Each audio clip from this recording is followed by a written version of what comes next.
안녕하세요, 서울리안입니다. 오늘은 GV 시리즈의 첫 번째 풀프레임 카메라, 작고 귀엽게 소소한 일상 기록용 카메라인 척하지만 풀프레임 카메라인 GV-E1을 한 달 동안 사용해본 후기 소개하도록 하겠습니다. 촬영을 취미 혹은 직업으로 하시는 분들이라면 누구나 주머니 속 풀프레임 카메라에 대한 로망이 있기 마련이죠. 이미 풀프레임이 만들어주는 그 특유의 공간감을 느껴봤다면 아무리 작고 가볍다고 한들 이게 풀프레임이 아니라서 뭔가 결과물이 아쉽고 그래서 무겁더라도 메인 카메라를 들고 나가게 되는 분들 많을 거예요. 저 역시도 핸드백에 항상 넣어 다닐 수 있는 풀프레임 카메라 당연히 기다려왔습니다. 그래서 이 GV-E1이 갖고 있는 강력한 제품 컨셉에 대해서는 그 어떤 의구심도 없어요. 다만 풀프레임에 걸맞는 하드웨어와 소프트웨어가 이 경량화된 바디에 밸런스 좋게 구성이 되어 있는지, 그래서 우리가 기대했던 대로 이제 훨씬 더 크고 무거운 카메라를 가지고 다닐 필요가 없어지는 건지, 더 나아가서 대단한 결심을 가지고 카메라를 들고 나가는 게 아니라 매일매일을 더 편하고 손쉽게 더 많은 기록으로 남길 수 있도록 만들어줄 수 있는지 하나씩 알아보도록 하겠습니다. 풀프레임 카메라가 작아졌다고? 얼마나 작길래? 이게 가장 궁금하겠죠? 디자인은 GV-E10의 특징들을 그대로 유지하면서 여기에 더 커진 풀프레임 센서를 넣는데 집중했습니다. 가로 길이 121mm, 세로 길이 71.9mm, 두께는 가장 두꺼운 그립 부분을 기준으로 하면 54.3mm로 손바닥에 올려놓으면 대략 이 정도의 볼륨이 나오는 사이즈입니다. 가로, 세로 길이는 여기서 더 작아지면 잡을 곳도 없고 거의 이마운트 크기를 타이트하게 넣은 수준이라서 충분히 작게 만든 느낌인데요. 손에 잡아보면 두께감은 조금 있는 편이에요. 물론 이것도 APS-C 센서를 쓴 카메라와 비교해서 그렇다는 거지 풀프레임의 스위블 방식의 디스플레이를 갖고 있다고 생각하면 충분히 납득이 되는 수준이죠. FG100 배터리 사이즈만큼을 그립 두께로 충분히 사용하고 있는데요. 손에 걸리는 느낌도 안정감이 있고 후면에 엄지가 닿는 부분에 러버 소재 없이 약간의 굴곡만으로 마감이 되어 있는데도 워낙 무게가 가벼워서 그런지 한 손 촬영을 감안해도 파지는 상당히 안정적입니다. 아무래도 크기가 줄어들면서 CF 익스프레스 카드나 듀얼 슬롯을 적응하기는 어려웠고 SD카드 슬롯 하나만 탑재되어 있습니다. 그리고 HDMI도 풀사이즈가 들어갈 곳이 도저히 없었던 것으로 보이죠. 하지만 무게는 410g으로 무려 α7C보다도 가볍습니다. 자, 그럼 이제 중요한 촬영 관련 스펙들을 알아봐야겠죠? 센서 사이즈는 35mm 풀프레임, 유효 화소수는 1210만 화소로 α7S3와 동일한 이면 조사형 엑스모 R CMOS 센서와 비욘즈 XR 프로세싱 엔진이 탑재되어 있습니다. 즉, 하드웨어적으로 처리할 수 있는 프로세싱 능력이 α7S3와 동일하다는 거예요. 여기에 α7C와 동일하게 5축 인바디 이미지 스테빌라이제이션까지 적용이 되어 있습니다. 자, 그러면 소니가 어떻게 선긋기를 해뒀을까 궁금해지는데요. 여러분, 놀라지 마세요. 영상 촬영 스펙이 α7S3와 동일합니다. XAVC-HS, XAVC-SI 등등 사용할 수 있는 코덱도 동일하고 10비트, 풀투투 동일하게 촬영 가능하고요. 4K 60프레임에서 크롭 없이 촬영할 수 있는 것까지 완전히 똑같아요. 여기서 4K 120프레임과 FHD 240프레임 촬영 스펙이 빠졌죠. 이것도 선긋기를 한 것이 아니라 올해 안에 펌웨어 업데이트로 동일하게 지원하기로 약속이 되어 있습니다. 비트레이트로 장난치고 그런 게 아니라 정말로 제가 메인으로 사용하는 α7S3랑 내장 레코딩의 경우에는 촬영할 수 있는 영상 스펙이 정확히 동일하죠. 여기에 α7S3에도 없는 AI 프로세싱 유닛이 GV-E1에는 탑재가 되어 있습니다. 제가 α7R Mark5를 뒤늦게 사용을 해보면서 AF에 대한 부분을 집중적으로 다룬 적이 있었는데요. 그 AI AF를 GV-E1에서도 그대로 사용할 수 있다는 이야기입니다. 제가 지금 알파7 R 마크 5를 사용하는 이유가 어차피 영상에서는 고화소 센서가 중요한 부분은 아니기 때문에 AI, AF 그리고 소프트 스킨이 결정적이거든요. 지금 GV-E1은 영상 촬영자 입장에서 제가 가장 조합하고 싶은 하드웨어와 기능을 모아놓은 첫 제품이라고 할 수 있습니다. 풀프레임에서 딱 4K 촬영에 필요한 만큼의 화소수로 개별 픽셀 퀄리티를 높여서 저조도 노이즈와 디테일 측면에서의 이점을 충분히 누리면서 여기에 AI, AF와 소프트 스킨 조합으로 사실상 영상 촬영에서 딱히 부족함이 없는 모든 조합을 갖추고 있어요. 아무리 신제품이 제일 좋은 게 맞지만 그래도 나름 급이라는 게 있는데 지금 현역인 알파7 S3가 영상 내장 레코딩으로 봤을 때는 오히려 밀린다고 볼 수도 있을 것 같습니다. 실제로 제가 그동안 유튜브에 올린 다른 영상들 중에서 GV-E1으로 촬영한 클립들이 다수 섞여 있는데요. 메인과 동일하게 4K 30프레임 혹은 60프레임에 10비트 S로그3 XAVC SI로 원본 촬영을 하고 다빈치 리졸브에서 나란히 두고 컬러를 맞추는데 이건 뭐 차이를 논할 수 있는 성격이 아닙니다. 제가 출시 가격에 대한 정보는 좀 듣지 못했지만 만약에 이게 제 예상대로 메인 시스템보다 좀 낮은 가격이 나온다. 와, 뭐 이런 카메라가 다 있지? 싶은 생각까지 들었어요. 진짜 제가 확실하게 말할 수 있는 건 영상 촬영 스펙에 있어서 GV-E1은 그 어떠한 양보도 하지 않았습니다. 뭐 작아졌으니까 알파7 라인업이 아니니까 가격 차이가 나니까 이렇게 제가 대신 편들어 줄 수도 있는 수많은 이유가 있는데 그런 핑계도 필요가 없게 됐네요. 바디가 작아지면서 다른 풀프레임 카메라 대비 조작할 수 있는 컨트롤 포인트가 줄어드는 것은 어쩔 수 없는 부분이죠. 센서 스펙에서도 알 수 있었다시피 영상 특화 바디다 보니까 버튼 구성도 좀 더 영상 촬영 편의성에 맞춰져 있습니다. 셔터 버튼에 줌인, 줌아웃 레버가 있고 그 위로 녹화 버튼이 아예 크게 자리 잡고 있어요. 1인 셀피 영상 촬영 시에 잘 쓰게 되는 버튼이죠. 전면에서 잘 보이는 탈리 램프까지 있어서 혼자 촬영할 때 멀리서도 레코딩이 되고 있는 건지 확인하는 데 용이합니다. 그리고 상단에 모드 스위치가 있어요. 여기에 동그란 모드 다이얼이나 아니면 GV-E10에 있는 버튼 방식이 아니라 모드 스위치가 새롭게 적용이 됐는데요. 실사용하기에 훨씬 편해졌습니다. 물론 가장 좋은 형태는 알파7 마크4에 처음 적용된 것처럼 각 촬영 모드별로 메모리까지 접근할 수 있게 되면 좋지만 튀어나오는 다이얼 구현이 힘든 디자인이기 때문에 이렇게 모드 스위치로 구분을 하고 대신 각 모드별로 메모리 선택은 디스플레이를 통해서 쉽게 할 수 있다 보니까 사용하기에는 수월하더라고요. 커스텀 버튼은 결국 두 개로 상단에 하나 그리고 후면 엄지손가락에 닿는 쪽에 하나 이렇게 두 개가 있습니다. 뒤에 설명할 정말 다양한 기능들이 워낙 많아서 하나 정도는 재밌는 기능에 할당해서 쓰고 싶었지만 저는 익숙한 대로 C1에는 초점 영역 선택을 그리고 C2는 입력 중 AF, MF 전환을 넣고 나니까 딱히 커스텀이랄 게 없기는 하더라고요.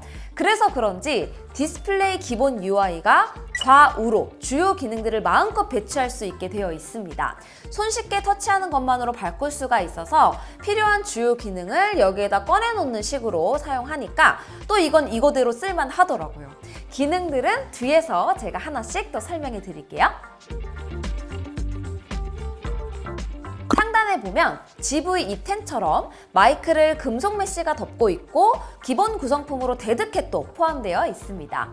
내부에 총 3개의 마이크가 있는데 이번에 새롭게 이 3개의 마이크를 통해서 오디오 레코딩의 지향성을 설정할 수가 있어요. 오토는 AF 대상이 인물로 설정이 되어 있고 앵글 안에 인물이 있을 때는 전면으로 그 외 상황에서는 전방향으로 바꿔서 설정을 해주는데 나름 납득이 되는 시나리오라서 오토로 두고 사용하면 좋습니다.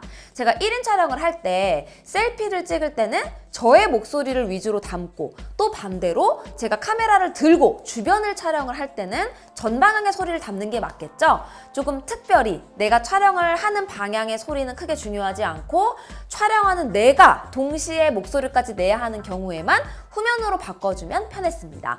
오디오의 품질은 충분한 수준까지 올라왔다고 말할 수 있어요.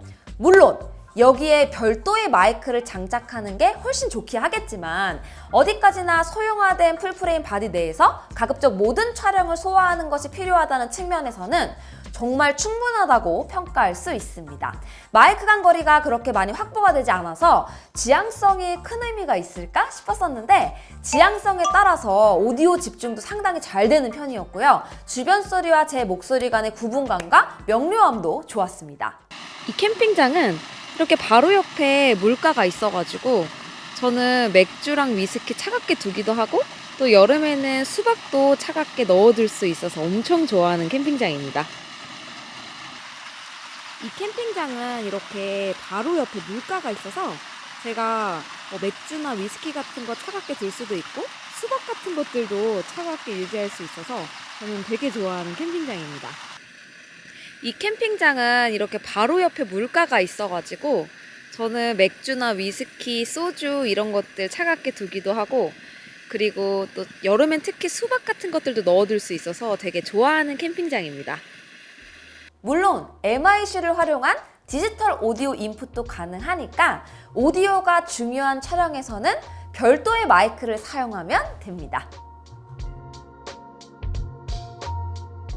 하드웨어에서 영상 특화 바디인 알파7 S3와 나란히 두고 비교를 할 정도로 영상의 진지한 모습을 보여줬는데요. 막상 소프트웨어 측면에서는 입문자 입장에서는 친절하고 재밌는 그리고 기존 유저 입장에서는 보다 손쉽고 편하게 사용할 수 있는 기능들이 많이 탑재가 됐습니다. 제가 재미있었던 기능들 그리고 실제로 자주 쓰게 될 기능들 위주로 소개해 볼게요. 제가 단연 첫 번째로 꼽고 싶은 기능은 시네마틱 브이로그 기능입니다. 제가 촬영한 인트로 영상은 그 어떤 후반 작업도 없이 그냥 이 기능만 켜두고 촬영한 원본 컷 편집만 했어요.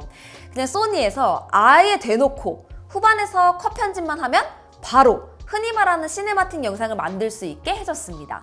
그 요소들을 하나씩 살펴보면 일단 화면비를 2.35대 1로 바꿔서 우리가 영화관에서 보던 그 비율로 만들어져요.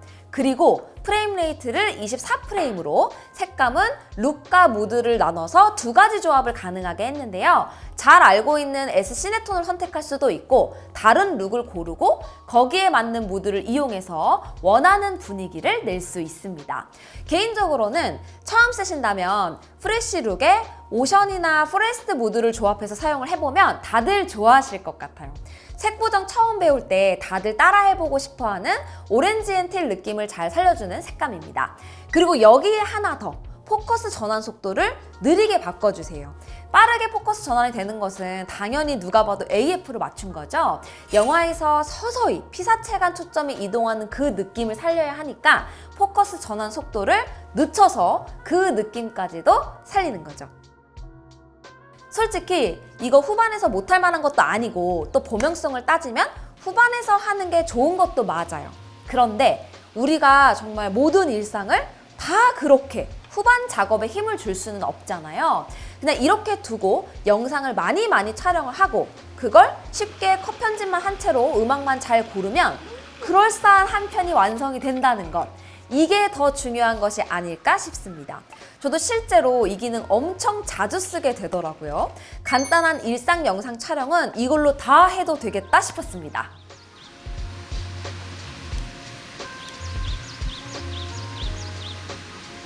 너무 맛있다. 앞서 이야기한 대로 GV-E1은 우측 바디 내장 손떨방을 탑재하고 있는데요. 이번에 새롭게 동적 액티브 모드가 탑재됐습니다. 광학식 손떨방 기능에 전자식 손떨방 방지 기능을 합친 거예요. 기존 액티브 모드 대비 약 30% 높아진 효율을 보여주고 더 부드럽고 안정적인 영상 촬영이 가능해졌습니다. 당연히 크랍이 되기 때문에 가장 좋은 것은 작은 짐벌에 올려서 애초에 크랍 없이 안정적으로 촬영하면 제일 좋겠지만 이 카메라의 컨셉을 생각했을 때 짐벌이 아니라 그냥 손에 들고도 어느 정도 볼만한 영상을 만들어줄 수 있어야 했었고, 그런 의미에서 새롭게 탑재가 된 것이 아닌가 싶어요. 기본 손떨방이랑 동적 액티브를 비교해보면 정말 차이가 어마무시하죠. 애초에 화각에 좀 여유가 있는 렌즈를 사용 중이라면 혼자서 이동 중에 촬영을 해야 된다. 그럴 때 자주 사용하게 될 기능이에요. 여기에 좀 특이하다고 할까요? AI 칩셋을 활용해서 실시간 프레이밍을 해주는 기능이 있습니다. 먼저 손떨림 보정에서 스테빌라이저 기능을 별도로 켤 수가 있습니다. 여기서 센터 혹은 수동으로 위치를 지정해 줄 수가 있는데, 이러면 크롭하는 곳을 피사체가 정해진 위치에 고정이 되도록 프레임을 잡아줘요. 즉, 우리가 카메라를 들고 이동을 하게 되면 피사체와 카메라의 속도가 맞지 않아서 앵글 내에서도 뭐 이리저리 돌아다닐 수가 있잖아요. 이걸 켜두면 카메라가 앵글 안에서 피사체가 원하는 위치에 오도록 알아서 조절을 한다는 이야기입니다.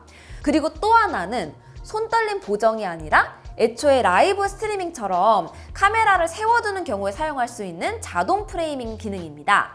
이거는 카메라 앵글 내에서 피사체가 어느 정도 이동을 할 때마다 그걸 추적해서 가운데에 있을 수 있게 계속 프레이밍을 해주는 기능인데요. 실제로 라이브 스트리밍에서 카메라를 잡아줄 별도의 카메라 감독이 없는 경우에 유용하게 사용할 수 있겠죠. 정말 기능이 너무 많아서 전체를 다 하나씩 소개하지는 않았지만, 우리가 알고 있는 소프트 스킨, 그리고 포커스 브리딩 보정, 포커스 맵, 타임랩스 기능, 영상 타이머 등등 정말로 많은 편의 기능들이 포함되었습니다. 애초에 포지셔닝 자체가 프로를 위한 카메라가 아니다 보니까 소니가 정말 재미있는 시도들을 욕심껏 많이 전부 다 했다는 느낌이에요. 제가 그동안 사용해보면서 저도 궁금했고 또 사용하면서 공유할 만한 기능들을 모아서 소개를 했는데요. 결국 이 카메라는 누굴 위한 카메라인가, 누구에게 맞는 카메라인지 생각을 해봐야겠죠. 제가 GV-E1을 소개하면서 자연스럽게 언급한 카메라가 참 많습니다. 일단 컨셉 측면에서는 첫 풀프레임 소형 E마운트 카메라인 α7C를 빼놓을 수가 없죠. 좀 더 사진 특화된 부분이 많았지만 소형 풀프레임 카메라라는 컨셉에서 분명 GV-E1과 공통점이 있습니다. 그리고 영상 촬영 스펙에 있어서는 α7S3와 계속해서 비교를 했어요. 사실 뭐 비교를 할 것도 없는 게 내장 레코딩의 경우에는 동일한 촬영 스펙을 갖고 있기 때문에 GV-E1이 급에 넘치는 촬영 스펙을 갖고 있는 것은 충분히 증명이 됐습니다. 마지막으로 같은 시리즈인 GV-E10과 비교를 해보면 디자인 플랫폼과 브이로그 특화 기능에서 영상 촬영 편의성에 대한 방향성은 시리즈 공통으로 가져가려는 모습입니다. 이렇게 생각을 정리를 하고 나니까 앞에서 제가 말한 내용이 다시 떠오르는데요. 진짜 주머니 속 풀프레임 카메라라는 컨셉이 정말로 강력한 거였구나 싶어요. 동시에 걱정했었던 그 풀프레임 생색내기가 아니라 현존하는 영상 특화 바디 촬영 스펙을 그대로 다 탑재를 하면서도 촬영 편의성을 위해 새로운 기능까지도 가장 먼저 적용한 카메라라는 점에서 저는 누굴 위한 카메라가 아니라 그냥 풀프레임 입문부터 기존 영상 특화 바디를 사용하는 유저까지도 거부하기 힘든 컨셉을 갖고 있는 카메라가 아닌가 싶은 생각이 들었습니다. 보통은 특정 타겟이 떠오르지 않는 제품은 그만큼 날카롭게 시장을 공략하지 못할 것이라고 생각하는 편인데, 이 제품만큼은 뭐 기다렸던 기존 유저들도 많고 또 새롭게 관심을 갖고 접근해 볼 수도 있는 카메라라고 평가할 수 있습니다. 사실 저조차도 기존에는 그 어떤 카메라든지 리뷰를 실컷 하고 나면 결국 α7S3, FX3 메인으로 돌아오기 마련인데, 진짜 이 카메라만큼은 제가 가방에 넣고 매일매일 가지고 다니는 용도로 그냥 정말 개인적인 용도라도 갖고 싶더라고요. 이거는 리뷰 유닛이라서 잘 반납을 하고 제가 다음 기회에 직접 제 카메라로 하나 드린 다음에 어떤 렌즈와 어떤 조합으로 사용하는지도 한번 소개해 보도록 할게요. 여러분의 생각도 들려주시고요. 궁금한 점 많이 알려주세요. 그럼 저는 다음 영상에서 또 인사드리겠습니다. 안녕히 계세요. 끝! 항상 이게 문제예요. GV 시리즈는 이 화이트 색상도 정말 예쁘잖아요. 이번에는 화이트를 살까? 이렇게 고민을 했는데 또 이걸 같이 보니까 까만색 역시 카메라는 블랙인가? 싶기도 하고 친구들은 이 색을 더 좋아했던 것 같기도 하고 또 색깔 또 문제네. 어떤 색상? 골라주세요.